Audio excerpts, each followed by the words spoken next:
And I'm talking about all things community related today. So it's not really a tech talk in many senses of the word, but I hope you enjoy anyway.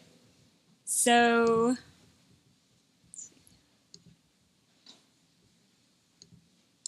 for a little bit of background, I work at Stripe right now, which is up in the city, and we basically build a suite of APIs that make it really easy for people to start accepting payments immediately. And before that, I was at Quora, which I guess some of you probably know, but it's a website that works on collecting as much of the world's knowledge, especially experiential and not like factual stuff, as possible in one place written down. And so Stripe is a B2B company, which has charged for its product's use since day one. And Quora is a consumer-facing product that has yet to monetize. So you might be wondering kind of, where the similarities lie or how I ended up at Stripe after Quora. But the one major thing that they have in common is that they both have a real focus on strategic community building. So we'll talk a little bit about that. And before I get too ahead of myself, we can chat about what this whole community thing even is. So a lot of people are kind of confused about what community is versus community management versus like customer service and support, customer happiness I've seen, and success. All of this is kind of mixed in with marketing. So to give you kind of an idea, the way I look at it is that support focuses, and customer service, however you want to call it, focuses primarily on one-on-one interactions. So they work directly with users to troubleshoot issues, mitigate concerns, and make the product actually work for them. Marketing, on the other hand, focuses on really broad campaigns, especially targeted towards potential users, both in terms of ones who've never used your product before and also ones who should be using this new feature you have and don't know about it yet. And then community sits in the middle of those two. Where we organize, in-person events. So, on the one-on-one side, we do a lot of that. So things like lightning talks, panels, dinners. And at the same time, we also focus a lot on the external brand we have as a product. Less on, like day-to-day features and how the product actually works, but more on how people perceive it. Is it perceived as high quality? Is it, cheap? Is your company one that cares a lot about issues like diversity in tech, that sort of thing? So if you have one takeaway from this talk, it can be this, that basically support focuses on working with the unhappy users, the marketing focuses on potential users, and community gets to focus on all the happy other users. So now that we kind of have an idea of what community means or what I'm referring to, we can talk a little bit about the high-level goals. The first goal is to take your existing community members and then convert them into actual users or employees. So we found it to be a really useful or successful funnel for both, where we're taking people who have a vague idea of what Stripe is, kind of have some connotations about it, and then actually using those to make them into, something that is directly useful for Stripe. The second goal is building and conveying that company brand that we were just talking about. So one thing that Stripe focuses on a lot is being a company that's known to be super remote friendly. So we're supporting our remote workers all over the world. We write blog posts about, how we do so and what we've changed. I've seen other companies who focus a lot on being known as like a customer service powerhouse, and known for their, high touch support. And the last goal is working to actually maximize the overall happiness of your existing users. So it's really easy, I think, to spend a lot of time with your unhappy users and give them all these various channels of contact, whether it's like phone support or email support. And it's also really important to work to convert potential users into actual ones, and they're built up marketing teams and sales team. But you don't really want to forget about the existing ones who don't have any complaints and they're just kind of trotting along happily. And it's easy to kind of lose touch with them unless you have something like community that focuses on them. So we kind of focus on the unsqueaky wheels, per se. And now I'll just talk about 3 quick lessons that I've come across since starting to work on community-related stuff. And the first one is make your users the heroes, which is actually less obvious than it sounds. I think we get caught up in projecting our company as the hero who's, saving you from some terrible other service or, these like non-existent options. And you see like all these like campaigns and pitches by companies being like, we're company X who's the best at Y, and you must be using us to save yourself from like a world of pain. And I'm not trying to tell you to stop doing any marketing or to not come off as like a top of the line product, but you should consider how you can make your users feel really good about themselves through their use of your product. So at Stripe, we're primarily known as being a product that's built for developers by developers, and we really lean into this brand. And the next part I can say without bragging, because I'm not part of on the technical side, but we've become known for having like a world-class engineering team and culture. And we do things like our Capture the Flag contests and this open source retreat program, which just launched last week, more on that later, to help like build and sustain this brand. And not only does that give our users a lot of faith in our product, it also makes them feel good about working with us. So we maintain and improve this, our APIs that I was talking about, and their documentation, kind of like there's no tomorrow, and it's what we've also become really known for. So we make it super easy for people from all coding backgrounds and all skill levels to start using Stripe immediately. And even like the best of developers has like complained to me about how using the PayPal API, I should say, has been a terrible and traumatic experience. And the truth is that like understanding how payment processing works is an entirely separate skill from building your product or running a successful business. So focusing on that is not like a key component of what you should be doing. So by making our API and its documentation super comprehensible and intuitive, our users can get going immediately and feel really good about themselves as developers.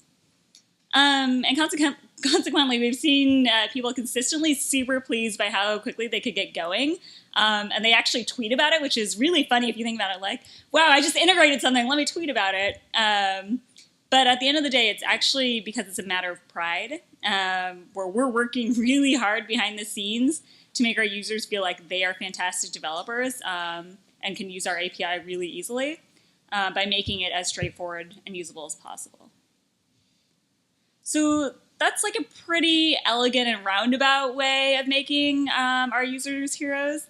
Versus at Quora, we were much less subtle and just went about and created a program that was called the Quora Top Writers. And the issue that we were dealing with there was that, like all social media services, we had these whale users who provided a really significant portion of the top content without any formal recognition from the company. So we set up this program to celebrate them and kind of encourage them to stay super engaged. As a side benefit, it was kind of nice because while we were doing that, we were also encouraging this middle tier, the ones who are kind of dipping their feet in on the product but aren't fully committed yet, to try and aspire to that top level. And if you think about it, it actually gets to that same idea of making your users feel proud of themselves that I was touching upon with how we do it at Stripe, where we're calling them top writers, literally calling them top writers, which is the thing that they come to Quora to do, is write and be, it's maybe the first time they're actually known as a writer. And encouraging them to invest more emotionally in our company and our product because they feel like we are also proud of them simultaneously. Lesson 2, never forget your core user group. So as you can imagine, at Quora, there were lots of nuanced issues, like everything from really tiny things about like, is it really important that, everything be grammatically correct, to things like, does everyone need to use their real name and how should anonymity work, as you can imagine. So the people who have been using Quora since the early days, as you can imagine, are very emotionally invested, I should say, in both like the tone and the content and the policies of how the site was run. And we ended up creating this admin group. Sorry for all the blurred things. I still feel like I need to preserve privacy. And this is separate from that top writers program I was just talking about. But this is kind of adding that human touch to the curation and moderation, most of which is done behind the scenes by the algorithms we've written.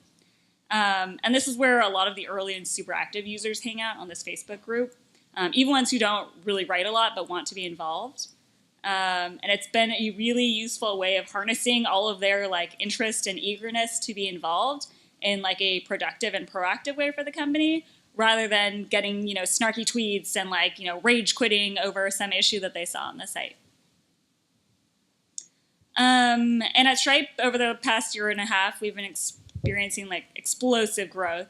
You may have seen this tweet by Paul Graham that is a comparison of our revenue in October of 2012 and compared to October of 2013, I believe, and that's just the tiny tip of it.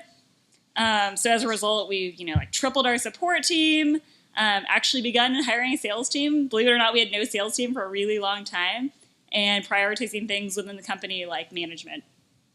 And Stripe started as a site with code literally on the homepage. You can see it, I think, towards the bottom there. So we were really known as the company for startups. And today we're powering thousands of businesses, ones that aren't startups and aren't side projects for developers. So you can see TED and Lyft isn't kind of still a startup, but Shopify, Momo, a lot of these other companies at the same time. So we're at this point where we're working with larger and larger of companies and convincing them that we're actually a thing and we're not going to disappear within the next 6 months. And that means a lot of speaking to decision makers who are not developers themselves versus our initial users were all coding day to day, which meant hiring people to work on product marketing and sales that I just talked about. But at the same time, our initial group and our biggest and most vocal evangelists are from this initial developer audience. So they're the ones who kind of used us when there was literally no dashboard and they had to do everything through the API, and the ones who have patiently gone back and forth debugging weird issues with us from the early days. And to stay connected with them, we've done things that directly with the developer community at large. So as I mentioned earlier, we have these CTF contests. We just did the third one. We've done one every year. And they attract thousands of programmers to code for fun and, learn and play and challenge themselves. And as part of it, we host this wrap-up event at our office. And we talk about the motivations behind each level, what the challenges were in building them and what the best solutions were. And we also just launched this open source retreat program where we're inviting people who want to work on their open source projects to come and work literally in our office for 3 months and have space and money to survive on. And it's entirely possible that neither of these projects has actually driven direct conversions to users, but they do serve to keep us super involved in the community and connected with that initial developer set of people. Okay. Lesson number 3, build a community that you're proud to be part of. And this is going to sound counterintuitive, but at Quora, we invited a bunch of prison inmates into the community. We partnered with this nonprofit called The Last Mile, and they work with prisoners to help them develop entrepreneurial skills so that when they if they reenter society, they're able to actually, be able to do things and not go directly back to prison within the next 3 years. And the program started out as 6 inmates answering hundreds of questions, literally with pencil and paper because they didn't have access to computers or internet, and those were transcribed by volunteers and added to the site. And there were a lot of really silly and fun questions like, what is the food like in prison? Or is it actually the way it is portrayed in movies and TV? Is that accurate? But at the same time, there were some really deep and serious questions like this one, which garnered thousands of upvotes, hundreds of shares across the various social media channels, and inspired dozens of press pieces actually about the program. I should say, by the way, if you're interested, you should actually really check some of these answers out. They're very touching. there was this one written by an inmate who was talking about how not only were like the concepts of internet and like Twitter and Quora, of course, and smartphones completely like foreign to them, but also there was one time where he was in the cafeteria area and someone, I think, burnt their toast in the microwave, and he was like laughing until he realized that the guy who had done that had literally not been, or had been in prison since before microwaves had been invented.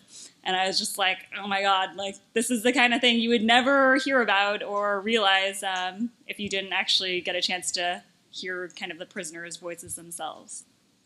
And actually, the reception from our community was super positive. It was absolutely a risky move. I remember like thinking it over and over again, like, are people actually going to want to interact with prison inmates who have, you know, like who are in there for murder? It's not, you know, like petty theft or corporate, you know, charges like, you know, there were murderers, there are rapists, there are, you know, like basically everyone you can kind of imagine. Of course, these are all people who wanted to, you know, kind of turn their lives around, which is why they were in this program. But it's pretty scary given how we think of like prison as a society and how we kind of try and like put it off to the side and not think about or interact with them. But actually our users recognized like immediately that there was something special going on here, and we're pretty excited to be a part of this community that had given prisoners, you know, like their voices back per se. And then on the Stripe side, we've become really big users in the power of these in-person interactions. So Quora is all about these like kind of offline asynchronous experiences. But at Stripe, we're kind of recognizing the power of IRL ones. And as such, we hold a lot of events with a mixture of, you know, community members, Stripe users, potential Stripe users. And this picture right here is from last week when we were in New York. We had a dinner with both some existing and potential users. And even when their conversations don't have anything to do with their experiences using Stripe, everyone was really excited to be part of this event and part of this like supposedly blossoming like New York tech scene, which is a pretty exciting way to be involved. This looks super random, but I promise it's involved or it's related. I think it did not hurt at all that as part of the dinner we gave them this parting gift of salted caramels, which are literally the Obama's favorite caramels, and a Blue Bottle coffee gift card, both of which are Stripe users. And it was just another one of those like kind of little subtle details that we kind of care a lot about to try and remind our users and our potential users that they're in good company with us. You know, like they're being if they use us, they're being processed by the same people who process, you know, Blue Bottle and that sort of thing. And so you can see some of the reactions from the dinner. People were really excited, like posting all these pictures and stuff. And I should say that I by no means have this whole community thing figured out. And I'm like constantly figuring out ways to do things better and better engage with our community, or noticing these patterns that suddenly make sense. And I've figured out why I've been doing something that way the whole time. But these are just 3 of the things I've been thinking about a lot recently. I hope they are useful, or at least amusing for you. So I think we're doing questions, or we can do after that. Yeah, make sure to repeat questions so they get recorded. Okay, sure. Yeah, and you can find me on the usual internets, Twitter, Quora, Medium. Happy to chat. Yes? So you developed a user base of basically developers. Did you find that helped you when moving to the larger corporate space when you were dealing with non-developers and, I guess just a different way of gathering an audience entirely? Yeah, so, okay, I guess the question is if we found that our experiences, building a community of developers translated into, anything relevant or useful for when we started dealing with, like, larger corporate enterprises. Absolutely. So for Stripe in particular, it kind of never runs out in that, like, several months ago, I met with Dailymotion, who now use us to process their payments, because one of the developers there was such a big advocate of ours that he convinced his entire team to, start using us, which is super helpful if you think about it. If it comes from within and you have your own internal advocate within the company, like, your chances of conversion are just so much higher. Yeah. So what's one difference that you've noticed between interacting with, say, normal users and developers? So differences between interacting with the normal people and the developers. I think in many ways developers are a lot more forgiving, especially when they're like reporting bugs and they're helping you try and figure out which one. In other ways, they're not. So like if you look at Hacker News, right now like Stripe is doing pretty well and they're like brand wise. Quora was not. Quora really is not doing well in Hacker News. I try and avoid all the threads, but if you go there, like I think once you lose a developer's like good faith or like trust, it's super hard to get it back. So they have to either really believe that you unintentionally made that mistake or that you have learned from it, and otherwise they're like never going to trust you again. It's kind of scary. Yeah. Yes. So of all the things that Stripe does to develop their community, which like if you had to pick just like one or two for a small team to focus on, which two would you start with? Okay, so question is, which things would we start with given what we've done at Stripe for a small startup? That's tough to say these days. I think we're not like a huge company. We just hit 100 recently, which is actually the largest company size I've ever been at, strangely enough. But now we're able to we've raised our Series C, and we're able to do these things like this open source, retreat program that like would not have been possible, 6 months, a year ago. I'm trying to think of what small things are. I think, so you probably have heard this, but Patrick and John used to literally get on GChat with any users or anyone who is like upset or having problems from the very beginning. They still actually do it now, and I'm like, this is never going to scale. Like, you should probably stop giving out your email address to everyone. But that one has been super helpful. That I think because people so much identify with Patrick and John and the Stripe story of like built for developers and like super passionate about upholding these values, that even if we change, even if our pricing wasn't what it is today, I think a lot of people would choose to use this based on the company and identifying with us alone. So the more you can do that, like the more you develop these like super user fans. Yes? Has the rapid growth forced you to change how you interact with people? Yeah, so the question is, has rapid growth changed how we've interacted with people? The main way that it's affected community is that sometimes our support queues can get overloaded. There's a reason why we had to like jump by 300% on our support team within a month at one point. This was December of last year, where like people just weren't getting turnaround times that were fast enough for them. And that led to, general unhappiness, and we had to, really think about like how to rebrand, ourselves as caring a lot about customer support and service. Even though we still don't provide phone support, it's just too small to do that at this point, and you can't really spin up a like call center in India to do like super intricate like debugging stuff of like, okay, well this is your problem, or okay, fine, it's in like PHP, let me help you with that, which has been like definitely pretty tough. You gave a few examples of, kind of the community being built on Twitter or Facebook or things like that, but at Stripe, is the community as a whole kind of based around forums that you guys own, or what, like when the rubber meets the road, what tools do you use to kind of tie and have the community communicate with each other and help people through support without necessarily getting you guys involved? Yeah, for sure. So I think the main way we actually do things is having a channel on IRC that people can join. And there are a lot of, just fans who hang out there and help people even during like the off hours when we don't have like a support person or, a product engineer in the room, which has been great. We don't have forums per se. We have a support site with questions, and we continuously add to it whenever something becomes popular. Exactly. Yeah. Kind of like a, almost like a white labeled Quora. Not as good, but, what are you going to do? Do you think the IRC only works because you're dealing with developers, or? I think it's two things. So I think it helps again with that brand of, like we're developers too.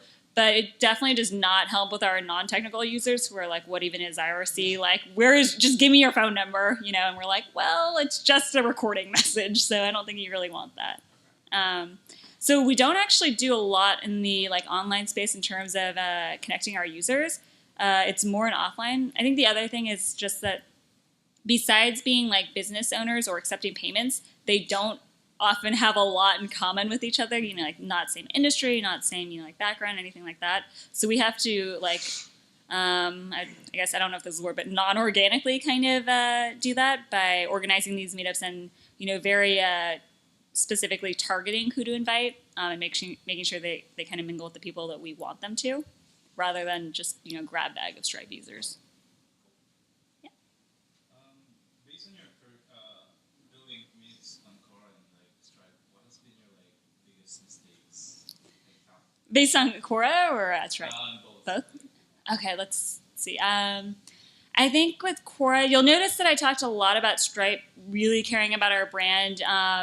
And whenever even a few people expressed outrage or indignation about something we did or a change we rolled out, we've been super responsive. One example is checkout, which is something that Michael, one of the engineers here, worked on. There was a feature called Remember Me, and it was non-optional at the beginning of the launch. And there was a lot of response of people being like, oh, well, it doesn't actually work for my business because of such and such reason. And they were really upset about it. So we actually super quickly made some changes that made it an optional feature. And then, immediately on Hacker News, they were like, Stripe is great, so responsive. It's not the next PayPal. And, we're just really lucky that Hacker News loves us so much, to be completely honest with you. But at Stripe, I think we didn't learn that lesson so quickly. And I don't know how many of you use it or followed it. But at one point, there was this huge issue about how we forced people, if they were non-logged in, to either log in or sign up to view content that was sent via Twitter or anything else. And yeah, people really did not like that. For the growth numbers, it was extraordinary. And that's why, we kept it on for so long. But for brand-wise, everyone started calling us the next, what was that thing? Yes, expert, yeah, which is no good for your brand. So that was definitely a mistake. Yeah.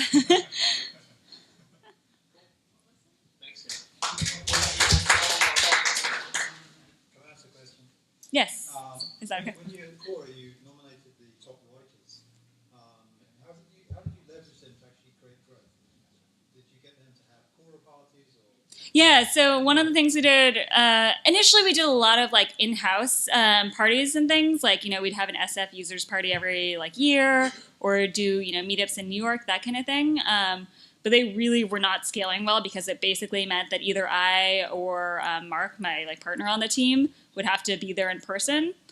So then we ended up actually following, I think, what I thought of as the Instagram route and enabling these offline interactions without us being there, where they take care of all the logistics themselves and we send them Quora stickers and t-shirts, that sort of thing, and tweet about it. But we're not actually doing more than that. Yeah.